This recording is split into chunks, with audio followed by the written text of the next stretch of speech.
மூன்றாவது கேள்வி, இந்த ஹதீஸ் ஞாபகம் இருக்கிறதா நமக்கு? மன் கான ஆகிரு கலாமிஹி லா இலாஹ இல்லல்லாஹ் தஹலல் ஜன்னah. எல்லாருக்கும் அர்த்தம் தெரியும், சொல்லுங்க. யாருடைய இறுதி பேச்சாக லா இலாஹ இல்லல்லாஹ் என்று அமைகிறதோ அவர் சொர்க்கம் நுழைவார். என்னைக்காவது யோசிச்சு பார்த்திருக்கோமா? இந்த கலிமாவோடு மரணிப்பதற்கு அல்லாஹ் எனக்கு வாய்ப்பளிப்பானா? இது முடியாது. இதற்கென்று நீங்கள் ஒரு பிராக்டிஸ் செய்து இதற்கென்று தயாரித்தெல்லாம் முடியாது.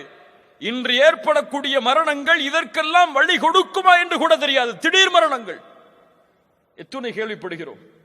முன்னால் காலம் இருந்தது, அவர் சொல்லிவிட்டு செல்லுவார்.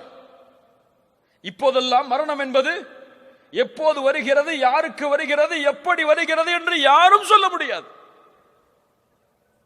உதாரணத்திற்கு, கழிவறையை அடைத்து கழிவறையை திறப்பேன் என்று யாரும் உறுதி கொடுக்க முடியாது. அதான் வாழ்க்கை. இப்படிப்பட்ட வாழ்க்கையில் வாழக்கூடிய நாம் இந்த ஹதீஸை நம்முடைய வாழ்வில் செயல்படுத்துவோம். என் மரண தருவாய் இந்த கலிமாவோடு தான் முடியும் என்ற எண்ணம் எமக்கு இருக்கிறதா? யாருக்கு இருந்தது தெரியுமா? இந்த துன்யாவுடைய ஆசை, துன்யாவுடைய மோகம், இந்த சூனியம் எம்மை மயக்கடித்து விட்டது. அந்த நினைவுகளை விட்டெல்லாம் இப்னு ஜௌசி ரஹிமஹுல்லாஹ் அவர்கள் அழகாக சொல்லுவார்கள், இந்த துன்யாவுடைய சிஹர் சூனியம் என்பது, இந்த துன்யாவுடைய சூனியம் என்பது ஹாரூத் மாரூத் கற்றுக் கொடுக்க வந்த சூனியத்தை விட மோசமானது. அந்த சூனியம் யாரை பிரிக்க வந்தது? ஹாரூத் மாரூத்துடைய சூனியம் யாரை பிரிக்க வந்தது? கணவன் மனைவியை பிரிக்க வந்தது. ஆனால் இந்த துன்யாவுடைய சூனியம் அல்லாஹுவையும் அடியானையும் பிரிக்க வந்தது. பிரித்து வைத்திருக்கிறது பலரை. அல்லாஹுவை விட்டு தூரமாக்கி விட்டது, மார்க்கத்தை விட்டு தூரமாக்கி விட்டது. முஸ்லிம் சமூகம் இந்த உலகத்தோடு இருக்கக்கூடிய காரியங்கள், அல்லாஹு அக்பர், மோசமான நிகழ்வுகள், ஆடல்கள், பாடல்கள், கும்மாளம் என்று இந்த சமூகம் போடக்கூடிய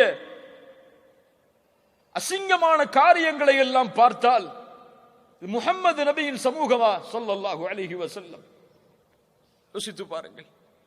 இந்த உலகம் மீனும் விளையாட்டும் தான். ஆம், அதற்காகத்தான் இந்த உலகத்தில் பலர் வாழ்கிறார்கள். நேரம் கழிவதற்காக, விளையாட்டிற்காக, ஒரு வீணான காரியத்திற்காக எல்லோரும் ஓடுகிறார்கள். அதில் இந்த சமூகமும் சேர்ந்து ஓடுகிறது. இல்ல மாஷா அல்லாஹ், அல்லாஹ் பாதுகாத்தவர்களை தவிர. அல்லாஹு அக்பர். நிலைமைகளை கொஞ்சம் யோசித்து பாருங்கள். எமக்கு தெரியும் நாம் யார் என்று. உண்மையா இல்லையா? நான் யார் என்று எனக்கு தெரியும்.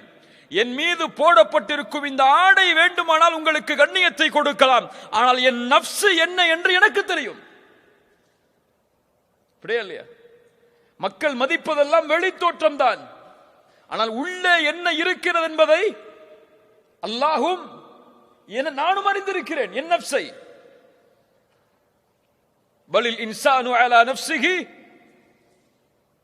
சூரத்துல் கியாமா, பலில் இன்சானு அலா நஃப்ஸிஹி பஸீரா வலவ் அல்கா மஆதீரா.